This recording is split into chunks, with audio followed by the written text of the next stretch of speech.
Dan uwa kada ka manta YouTube channel ɗinmu Ibrahim Isa Abu TV, ka danna mana subscribe kana ka danna mana alamar ƙararrawa da zarar mun daura zaka ganshi akai. Mun gode. L'état-major particulier du président du CNSP, le colonel Ibro Bacharou Amadou, et bien sûr les quelques membres de la délégation ont embarqué dans ces blindés pour une phase d'essai.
Ces véhicules blindés sont conçus pour affronter tous les obstacles, terrains accidentés ou montagneux.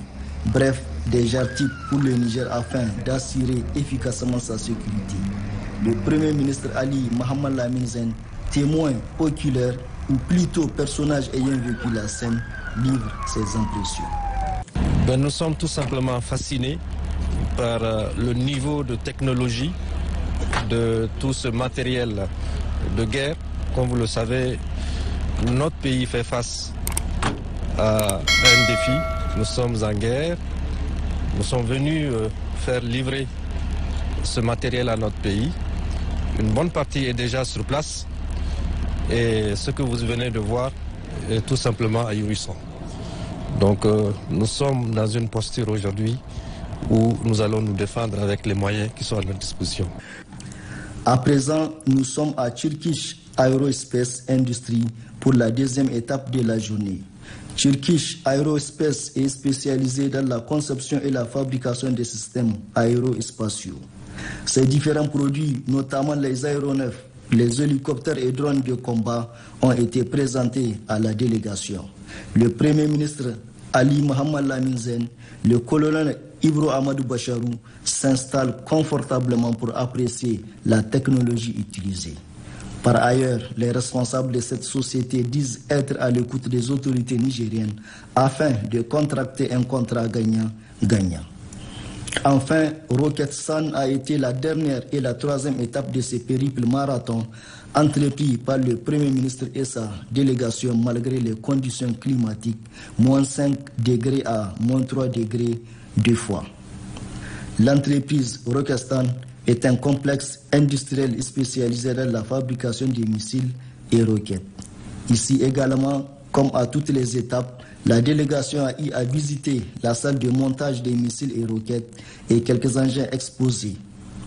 En effet, il faut comprendre de cette visite la volonté ferme des autorités nigériennes, au premier rang desquelles le général de brigade Abdraman Chani, président du Conseil national pour la sauvegarde de la patrie, d'équiper l'armée nigérienne d'armes sophistiquées, mais également d'intensifier le partenariat avec la Turquie dans ce domaine. Ali Mohamed Lamine Zen a également mis à profit son séjour à Ankara pour rencontrer les hommes d'affaires turcs pour leur présenter les opportunités d'affaires que présente notre pays. Le Niger, un pays merveilleux et qui possède de nombreuses ressources minières. À cette réunion qui s'est déroulée en présence du vice-ministre turc du Commerce, 17 représentants des industries turques intervenant dans les domaines de l'énergie, du pétrole, des infrastructures de la santé, de l'industrie de l'alimentation et de la communication ont participé à la table ronde. Tous sont engagés pour venir au Niger et prospecter les opportunités dans un partenariat sincère. Le Premier ministre Ali Mohamed Lamine Zen, au dernier jour de son séjour, a reçu également la communauté nigérienne en Turquie, conduite par l'ambassadrice Salou Adama Gazibo.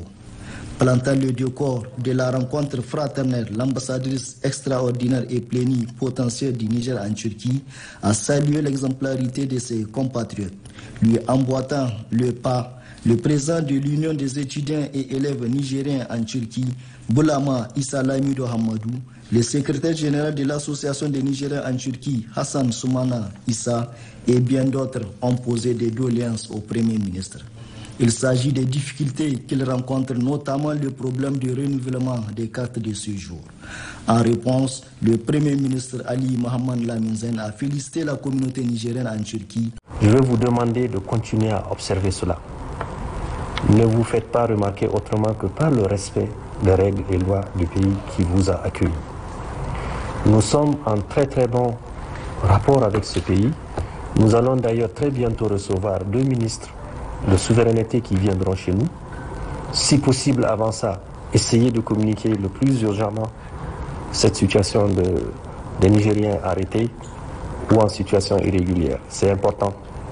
Et pour nous aider à mieux comprendre et donc à mieux proposer des solutions, vous devriez vous prêter à ce jeu qui consiste à informer systématiquement l'ambassade de la situation de chacun d'entre vous.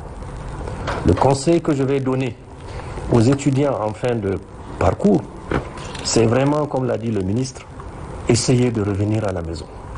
Nous sommes dans un tournant où le Niger a plus que besoin de tous ses fils.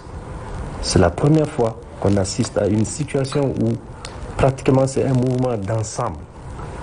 Il y a un nouvel espoir où tous les Nigériens sont pris au même pied d'égalité, où les perspectives économiques de notre pays sont les plus intéressantes. C'est pour ça que vous voyez tout cet acharnement des pays comme la France sur notre pays.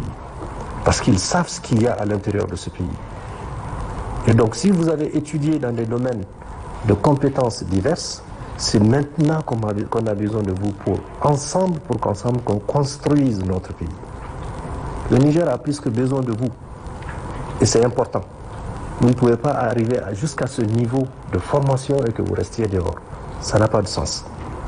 Même s'il y en a qui sont aujourd'hui dans des structures organisées les plus perfectionnées, notre intérêt et notre intention, c'est d'aller les chercher, les ramener pour qu'ensemble on construise notre pays. Donc vraiment intégrer cela. Et 2 ou 3 choses intéressantes.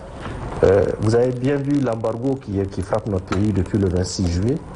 Progressivement, l'étau se dessert. Parce qu'on sait que cette organisation à laquelle nous appartenons, qui est la CEDEAO, n'agit pas toute seule. Vous voyez au travers des informations, vous voyez très bien qu'ils n'ont pas les moyens de résoudre cela. Jamais il n'y a eu autant de mesures de punition sur un pays comme le nôtre a été affecté. Jamais. Et vous avez dû suivre